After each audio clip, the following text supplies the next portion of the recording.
오늘 함께 나눈 말씀은 출애굽기 20장 16절 말씀입니다. Today's passage is from Exodus chapter 20 verse 16. 이 말씀 한 절입니다. 함께 합독해서 읽겠습니다. 출애굽기 20장 16절 말씀 준비되셨나요? 시작. 내 이웃에 대해 거짓 증거하지 말라. 아멘. 기차에 탄 한 신사가 이 옆자리에 이제 가방을 이렇게 놓고 이렇게 가고 있었어요. 한 역에서 이제 남자 승객 한 분이 타더니 여기 자리 없나요? 제가 앉아도 되겠습니까? 이렇게 묻습니다. 근데 이분이 좀 이렇게 좀 편하게 가고 싶었어요. 그래서 이제 순간적으로 거짓말합니다. 이 가방 임자 있다고. 그래서 안 된다고. 승객이 그냥 지나갔으면 좋았을 텐데 그러지 않고 그럼 제가 잠시 앉았다가 그분이 오시면 자리를 내어드릴게요 하고서 털썩 그 자리에 앉아버렸습니다. 그러면서 그 가방을 무릎 위에 올려놓는 것입니다. 가방주는 아무 말도 하지 못했습니다. 가다가 어느덧 이제 자기 목적지까지 오게 됐어요. 근데 이 가방 주인이 이제 와가지고 그 가방 내 건데요 이렇게 말하기가 좀 멋쩍었습니다. 이러지도 저러지도 못하고 속으로 고민하다가 어떻게 했어요? 이제 내려야 될 역이니까 그냥 염치불구하고 그 가방을 이제 들고 내리려고 했습니다. 그랬더니 그 승객이 가방을 꼭 붙잡으면서 이렇게 말했습니다. 이 가방 제가 맡고 있다가 알아서 주인이 오면은 내어드릴게요. 이 신사가 이제 당황해가지고 우물쭈물하다가 그만 자기가 내려야 할 그 역 한 정거장을 지나쳐버리고 말았습니다. 결국 어쩔 수 없이 창피는 했지만은 자신이 거짓말했다라고 이제 얘기하고 가방을 가지고 내리게 되었습니다. 조금 편안하게 가려고 했다가 그래서 순간적으로 거짓말한 것 때문에 망신을 당하게 됐다는 얘기입니다. 오늘 10계명 중 9번째 계명, 내 이웃에 대하여 거짓 증거하지 말라입니다. 소리문답 76문은 이렇게 우리에게 질문합니다. 제9계명이 무엇인가? 우리 그 답을 함께 읽겠습니다. 제9계명은 내 이웃을 해하려고 거짓 증거하지 말라 하신 것이다. 우리는 지난주에 이제 도둑질하지 말라라는 이제 계명에 대해서 말씀을 들었습니다. 그런데 이 6째 계명부터 9번째 계명까지 이렇게 딱 보면은 다 이웃의 것을 도둑질하지 말라는 계명이에요. 6번째 계명 뭐죠? 살인하지 말라. 이 계명은요 이웃의 생명을 도둑질하지 말라는 거예요. 7번째 계명 간음하지 말라는 것은 이웃의 정조를 도둑질하는 범죄입니다. 8번째 계명은요 이웃의 재산을 도둑질하는 범죄이고요. 그리고 9번째 계명 거짓 증거하지 말라는 이웃의 명예를 도둑질하는 범죄입니다. 그래서 소리문답 77문은 이렇게 우리에게 질문 던집니다. 제9계명에 명하는 것이 무엇인가? 우리 그 답도 함께 읽겠습니다. 제9계명에 명하는 것은 특히 증거할 때 피차 진실함과 또 우리와 이웃의 명예를 보존하며 증진하게 하라 하는 것이다.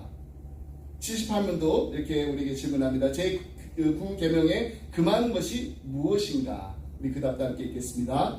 제9계명에 금하는 것은 무엇이든지 진실함에 해대는 일이나 혹은 이웃의 명예를 상하게 하는 것이다. 이웃의 명예를 상하게 하지 말라는 거예요. 여러분 우리가 흔히 도둑질은 좀 큰 죄라고 여기잖아요. 그러면서도 거짓말은 대수롭지 않게 여길 때가 참 많이 있습니다. 어느 주일학교 어린이가 이제 엄마한테 이렇게 물었다고 합니다. 엄마, 도둑질하는 거랑 거짓말하는 거 어느 게 더 나쁜 거예요? 그랬더니 엄마가 이 아이에게 그야 물론 도둑질하는 게 더 나쁜 거지 이렇게 대답해 줬다고 그래요. 그랬더니 이 아이는요 생각이 좀 달랐어요. 그래서 이렇게 말합니다. 아니에요 엄마. 엄마가 틀렸어요. 거짓말이 더 나쁜 거예요. 거짓말은 돌려줄 수가 없잖아요. 그렇습니다. 우리가 이웃의 재산을 도둑질하면은 그걸 다시 이렇게 돌려줄 수가 있어요. 하지만 이웃의 명예를 도둑질하면은 다시 돌려줄 수가 없습니다. 한 번 무너진 그 명예가 다시 회복된다는 것은 여간해서 쉽지 않은 일이기 때문입니다. 우리가 그걸 너무나 잘 알고 있어요. 그래서 우리는 이웃에 대하여 우리 지체들에 대하여 거짓 증거하지 말아야 됩니다. 이 9번째 계명을 히브리 본문으로 보면은요 법정에서 쓰는 문법을 사용하고 있어요. 그러니까 이 계명은요 법정에서 벌어질 수 있는 일들에 대한 이야기를 담고 있습니다. 십계명을 봤더니 고대 그 시대에도요, 사람들이 이렇게 공동체를 이루면서 살고 있었어요. 하지만 이 아담과 하와가 이 선악과를 따먹은 그 이후 죄성을 가진 인간들이 모여 살다 보니까 시시비비가 일어나기 시작했습니다.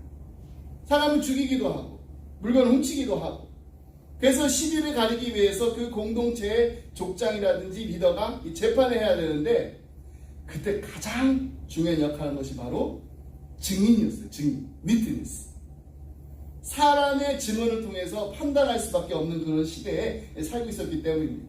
그래서 증인은요, 사람을 죽이기도 하고 또 살리기도 했습니다. 구약에서 거짓 증인 때문에 목숨을 잃게 된 대표적인 사건이 있습니다. 바로 나봇의 포도밭 사건입니다. 이 나봇의 포도밭 사건 여러분께 한번 소개해드린 적이 있어요. 아합 왕이 사는 그 궁궐 옆에 아주 좋은 포도밭이 있었습니다. 이 포도밭을 너무나도 갖고 싶어했던 왕이 주인 나봇에게 그걸 좀 팔라고 말합니다. 그냥 갖겠다는 거 아니에요. 좀 팔라고 했어요. 근데 주인이 이런 지하에 거절합니다. 조상으로부터 물려받은 땅이기 때문에 팔 수 없다라는 거예요. 합당한 이유가 있었습니다. 화가 난 아합 왕이 이 궁궐로 돌아가서 시금을 전폐하고 누워버렸습니다. 그때 아내 이세벨이 아합 왕의 이야기를 듣고서 해결사로 나섭니다. 나봇을 음해합니다. 저 사람이 왕을 모독하고 하나님을 모독했다라고 해요. 그러면 하나님을 모독한 죄는요, 사형이에요. 사형.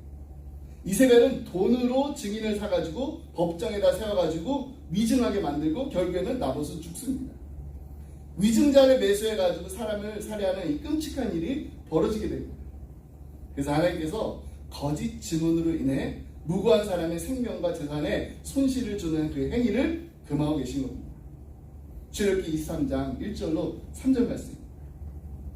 너는 거짓된 풍설을 퍼뜨리지 말며 악인과 연합하여 위증하는 증인이 되지 말며 다수를 따라 악을 행하지 말며 송사의 다수를 따라 부당한 증언하지 말며 가난한 자의 송사라고 해서 편벽되이 두둔하지 말지니라.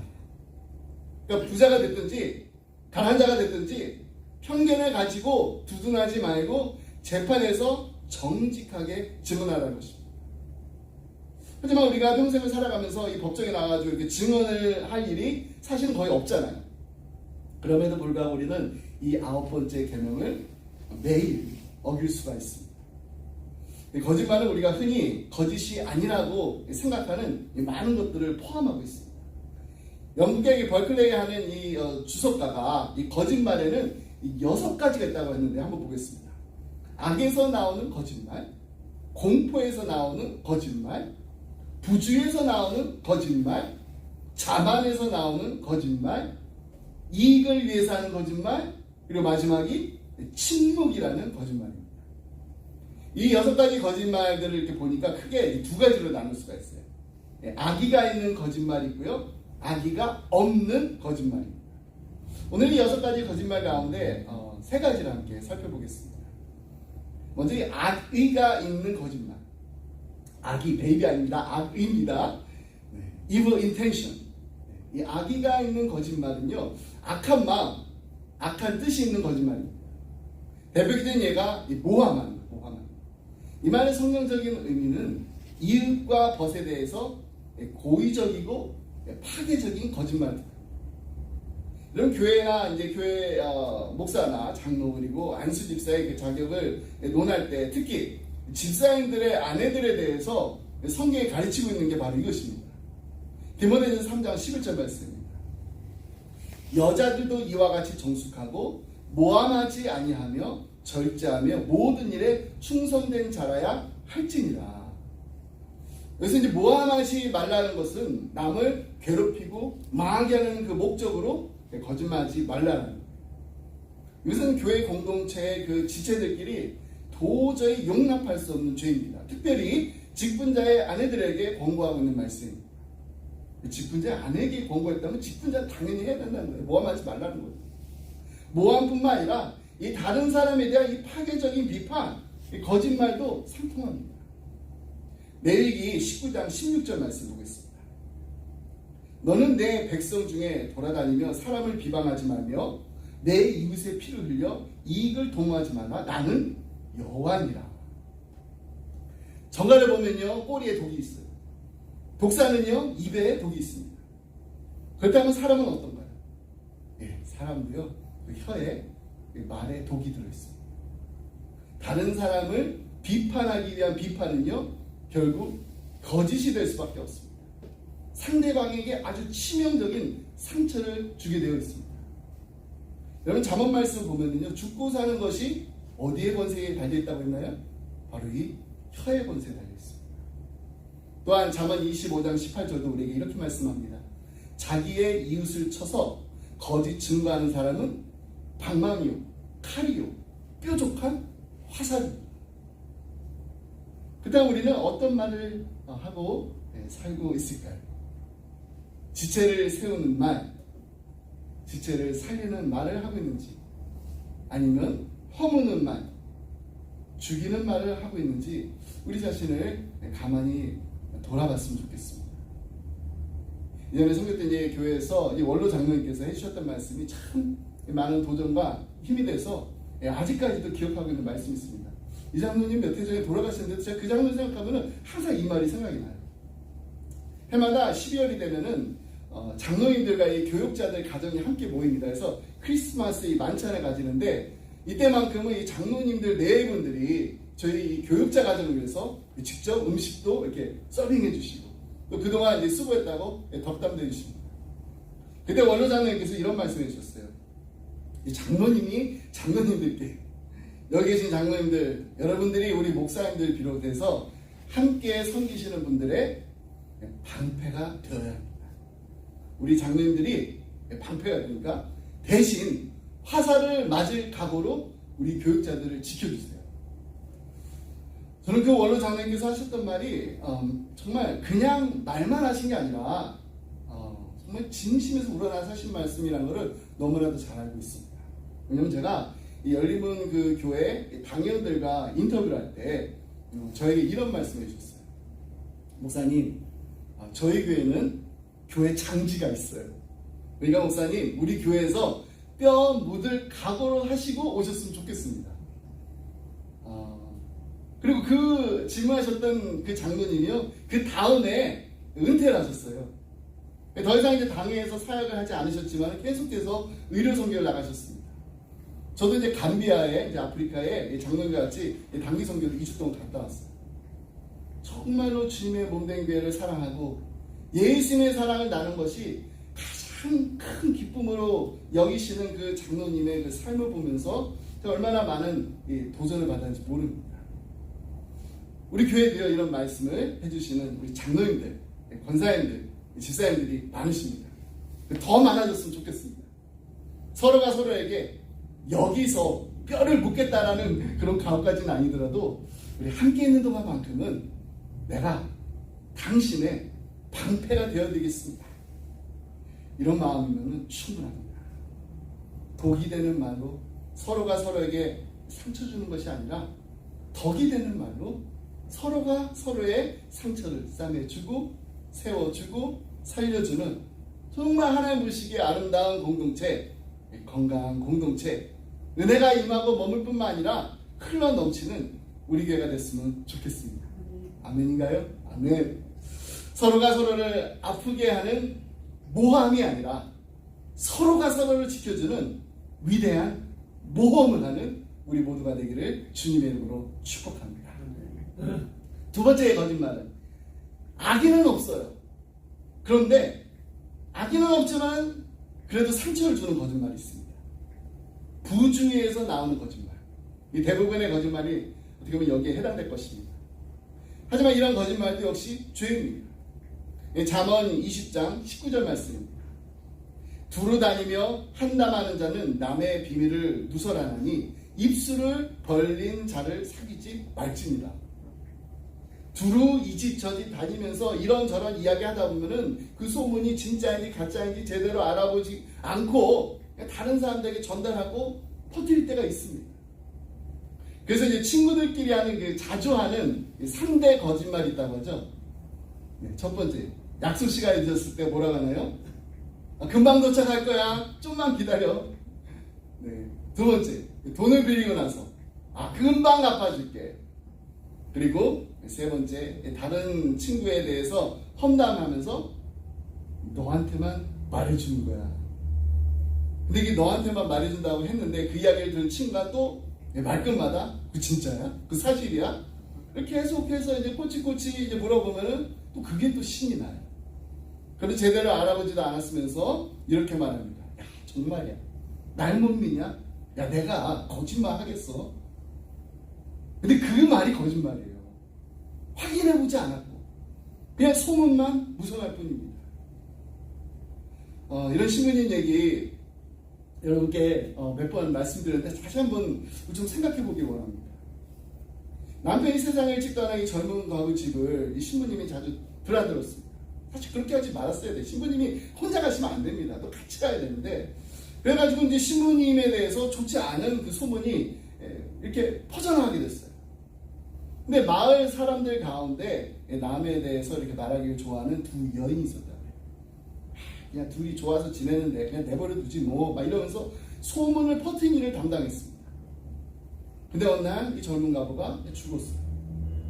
온 동네 사람들이 그때서야 비로소 이 여인이 불치병으로 고생하고 있었다는 사실, 마을 사람도 모르는데 이 신부님만 알고 있었던 거예요. 신부님이 그동안 병으로 고생한 이 여인을 위해서 기도하고 위로해 주기 위해서 매일 들었던 겁니다. 나중에 이 사실을 알게 된 이 두 여인이 신부님을 찾아가지고 다른 그 신부님을 찾아와서 신부님 정말 죄송하다. 왜 진작에 그 말씀해 주지 않으셨냐고. 저희들 용서해 주세요. 그래서 정말 진심으로 사죄를 구했습니다. 그때 그 신부님이요 이렇게 말했다고요. 괜찮아요, 좋습니다. 정말 용서를 구하기를 원하신다면은 제가 이 깃털 베개를 이제 갖고 있는데 이걸 가지고 가서 산꼭대기에 올라가지고 바람에 한번 날려보내고 오세요. 두 여인이 신부님이 시키시는 대로 빈 베개를 이제 가지고 돌아왔습니다.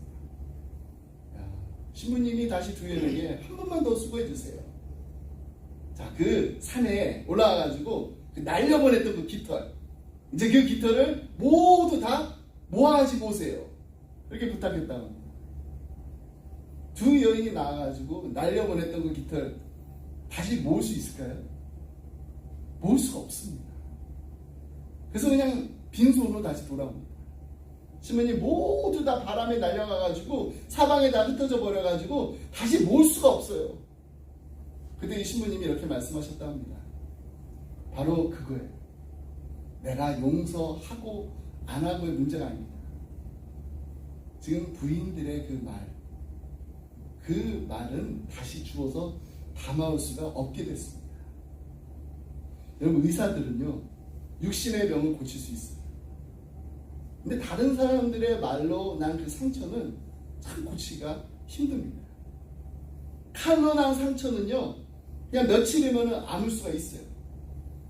하지만 입으로 난 상처는요 여러분 일생의 아픔이 되는 그런 상처가 얼마나 많이 있는데, 이런 헛소문, 남의 허물을 들추기, 이런 거짓말들이 주로 식사하는 도중에 가장 많이 발생한다고. 그래서 이런 말이 있습니다. 친구끼리 모여서 닭 잡아먹고 개 잡아먹고 소 잡아먹고 하다가 친구끼리 잡아먹는다. 혹시 이런 말씀 들어보셨나요? 도산 안창호 선생님은 농담이라도 거짓말하지 말라. 꿈에라도 성실을 잃었거든 통회하라고 말했어요. 여러분, 종교개혁자 칼빈의 인생의 좌우명이 무엇이었나요? 코람 데오, 하나님 앞에서 우리가 날마다 하나님 앞에서 살면서 우리 입술의 모든 말과 우리 마음의 모든 묵상이 하나님께 드려진다는 사실을 꼭 잊지 말고 기억했으면 좋겠습니다. 네, 여러분, 이렇게 말이 많은 것도 탈이지만은 꼭 말해야 할 때 또 말하지 않고 침묵을 지키는 것, 이것도 문제가 될 수 있습니다. 침묵은 곧 가장 큰 말, 웅변이 되기 때문입니다.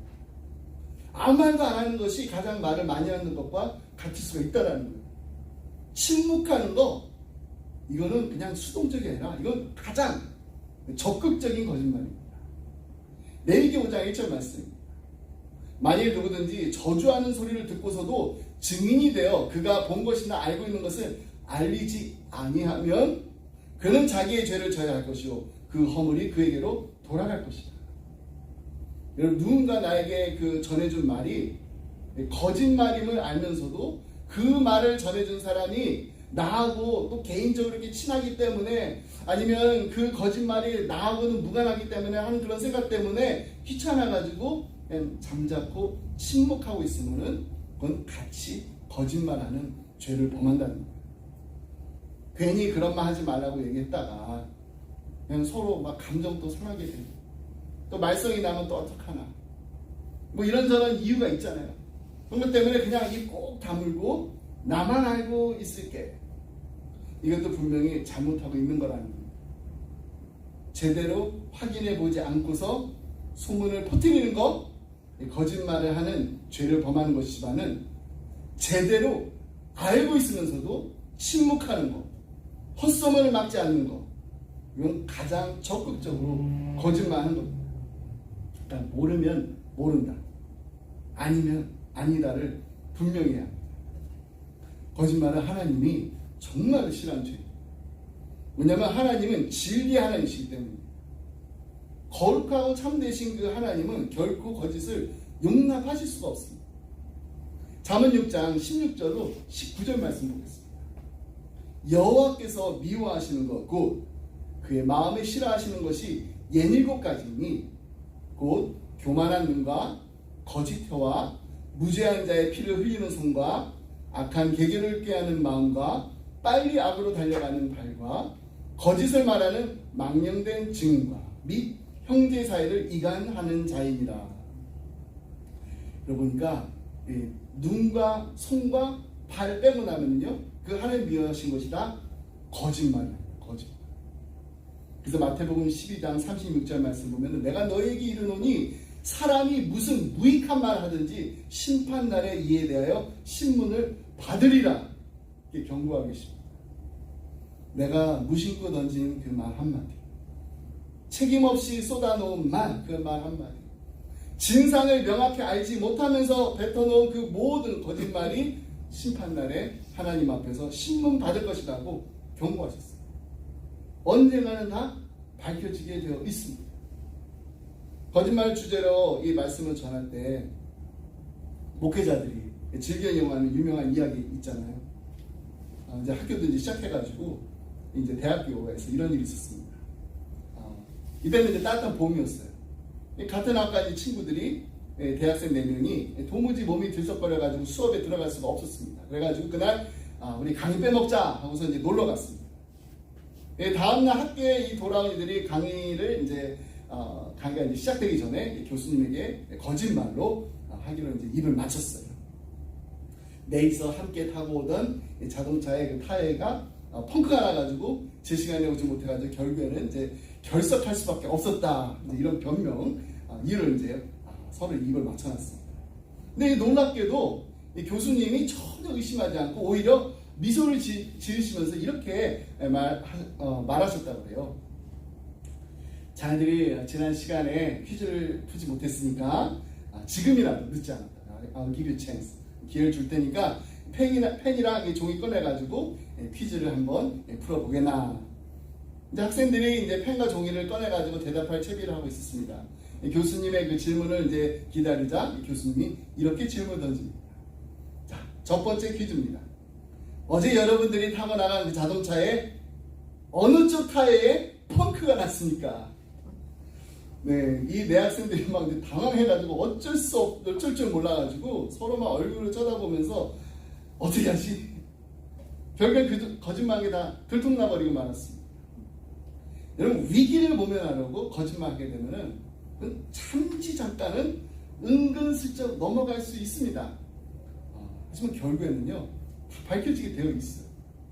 그러니까 구차하게 변명하지 마시고 구구절절 거짓말로 소설 쓰지 마시고 그냥 솔직하게 정직하게 깨끗하게 있는 그대로 그냥 말할 수 있는 우리 모두가 됐으면 좋겠습니다.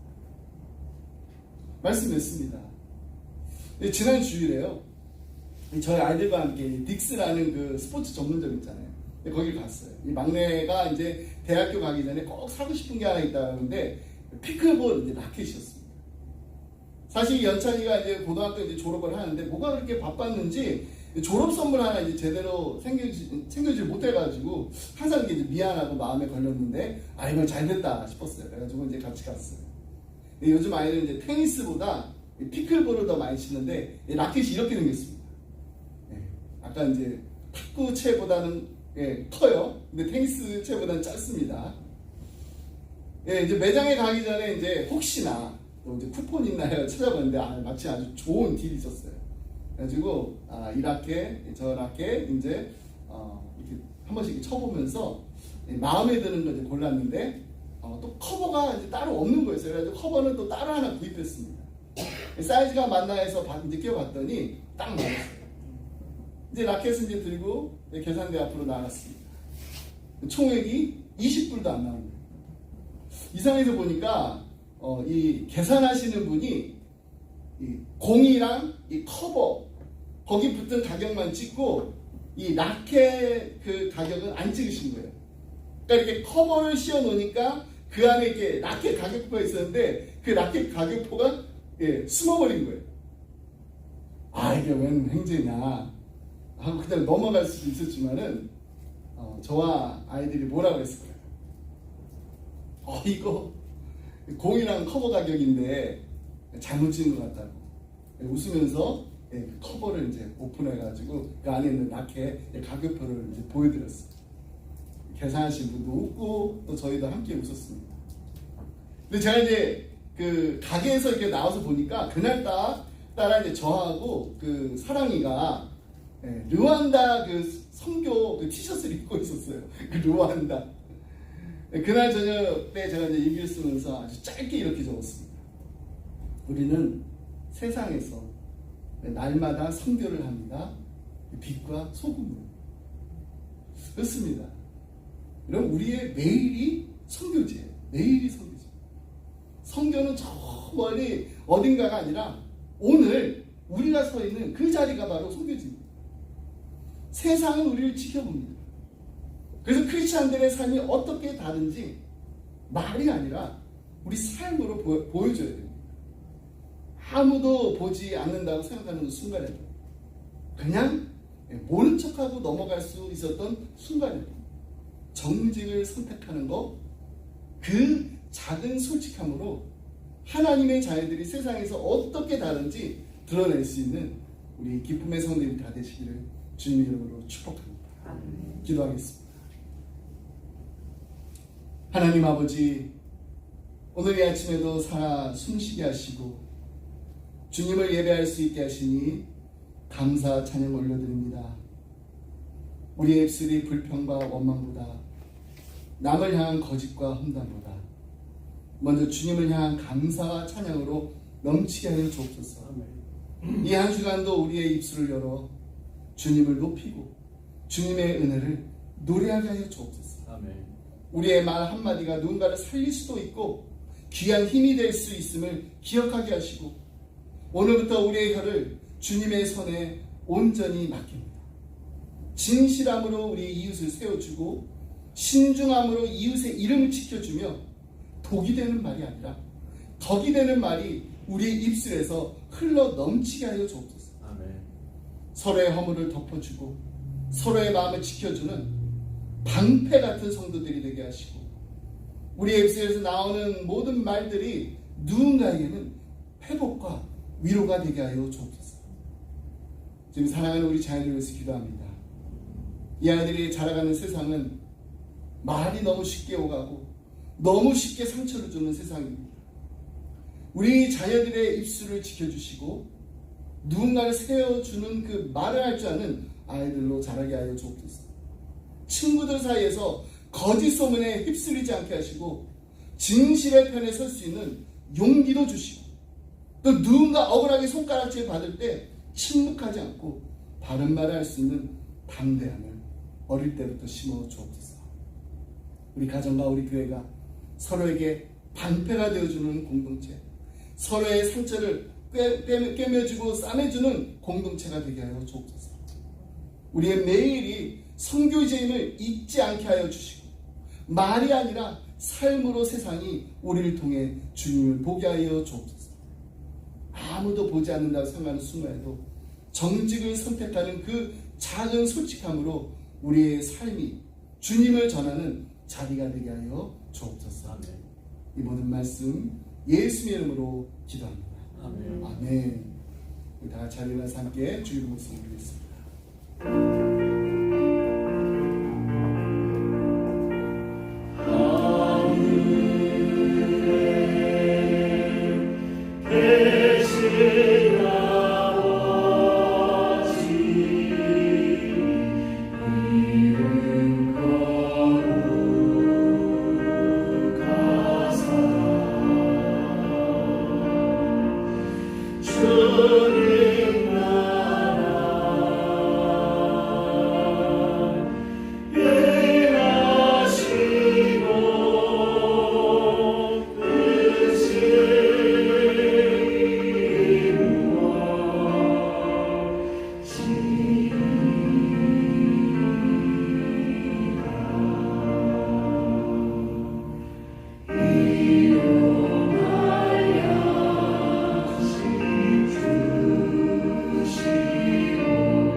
이제는 우리 주 예수 그리스도의 은혜와 하나님 아버지의 그 크신 사랑과 성령님의 감동감화 교통하시니 하나님 우리의 혀를 주님의 손에 온전히 맡기오니 우리 입술에서 나오는 모든 말들이 서로를 세우고 살리는 말이 되게 하여 주옵소서. 우리 기쁨의 교회가 서로의 허물을 덮어주고 서로를 지켜주는 방패 같은 공동체가 되게 하시고 사랑하는 우리 자녀들에게는 진실의 편에 설 수 있는 용기와 억울한 자를 위해 바른 말을 할 수 있는 담대함을 심어 주옵소서. 아멘. 간절한 마음 기도함 이 자리를 떠나는 사랑하는 성도들과 가정과 생업에 우리 주님의 몸된 교회에 지금부터 영원토록 함께 하시길 간절히 축원하옵나이다. 아멘. 아멘.